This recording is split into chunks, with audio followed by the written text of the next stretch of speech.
Hi everyone, it's Aidan here from Goodada Inspections. I'd just like to talk to you today about finished goods inspections, also known as a pre-shipment inspection.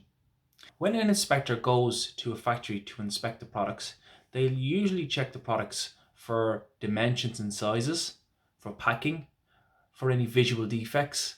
Quite often, clients would like the inspector to do some tests at the laboratory within the factory.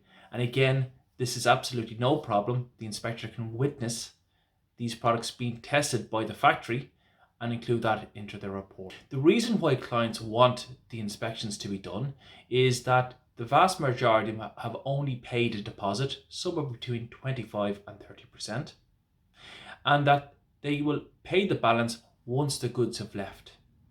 In that period between the deposit being paid and the balance being paid, that's when the client has the full attention of the factory. As a rule of thumb, allow 5 days between the final day of the finished goods inspection and the day the goods are being loaded.